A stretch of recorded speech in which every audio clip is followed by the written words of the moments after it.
Assalamualaikum warahmatullahi wabarakatuh. Perkenalkan, nama saya Anwar. Kali ini saya akan melakukan sesi wawancara mengenai bagaimana mahasiswa berproses dalam pembelajaran di kampus. Kali ini kita akan bersama dengan Kakak Anto.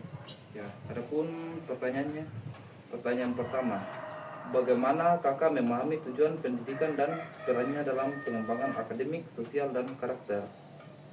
Baik, saya memahami bahwa tujuan pendidikan ini hanya bukan untuk mendapatkan nilai akademik yang tinggi, tapi tujuan pendidikan ini dapat membentuk suatu siswa atau mahasiswa dalam berpikir kritis, membentuk kepribadian moral yang kuat dalam menyelesaikan masalah, sehingga dalam pendidikan ini dapat membentuk suatu pendidik atau seorang guru atau tenaga pendidik memberikan contoh-contoh yang baik dalam suatu pendidikan. Maka benang merahnya yang dapat kita tarik di sini adalah dari seorang pendidik memberikan moral yang baik, maka akan terbentuk seorang didikan yang baik.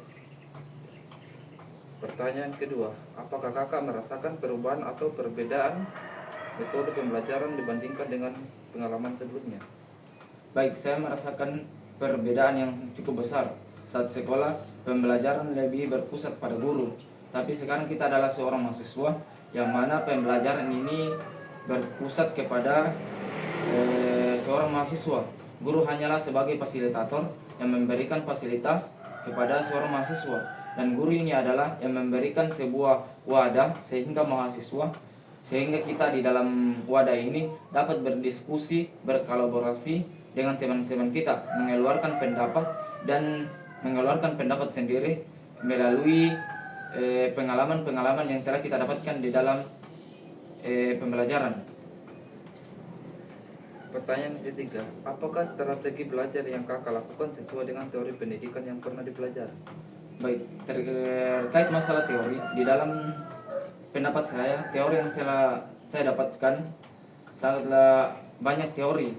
Namun seorang mahasiswa itu harus mempunyai satu teori, yang mana teori ini bisa dia kuasai, karena mahasiswa ini ada berbagai macam teori yang bisa kita pelajari tadi, tapi tidak memungkinkan besar teori ini bisa kita kuasai semuanya. Misalkan dalam teori visual, kan ada mahasiswa yang bisa dalam visual, ada audio, tapi kita harus menguasai mahasiswa ini harus minimal menguasai satu teori, sehingga teori itu bisa kita kembangkan masing-masing atau dapat kita implementasikan kepada sesama kita mahasiswa atau anak didik kita. Makanya ketika kita menguasai satu teori, maka teori itu akan melekat pada diri kita. Dalam penguasaan teori ini akan terbentuk suatu dalam penguasaan teori kita harus butuh yang namanya kedisiplinan, disiplin waktu, disiplin dalam mengerjakan suatu permasalahan dalam perkuliahan, misalnya tugas, maka teori itu akan digunakan dengan sebaik mungkin. Pertanyaan keempat, bagaimana contoh perilaku atau kegiatan yang Kakak lakukan untuk menunjukkan penerapan nilai karakter dalam pembelajaran, misal kejujuran, disiplin, tanggung jawab, kerjasama? Untuk menerapkan nilai karakter sangat simpel. Kita harus hadir di kelas sesuai jam yang tertera di Edlin. Kemudian kedua, kita harus memberikan contoh yang baik kepada teman-teman kita yang ada di kelas. Kemudian ketiga itu, ketika guru memberikan pertanyaan kepada kita, kita harus menjawab dengan sepengetahuan kita, bukan melalui dengan bantuan yang lain. Maksudnya di sini mengeluarkan pendapat kita sendiri. Contoh mudahnya itu, misalnya kita UTS atau UAS, kita harus berpikir dengan pikiran kita sendiri, bukan dari pikiran teman. Mungkin itu dari saya.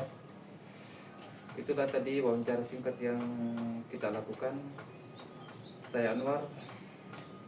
Assalamualaikum warahmatullahi wabarakatuh. Ada yang mau bicara, Bang?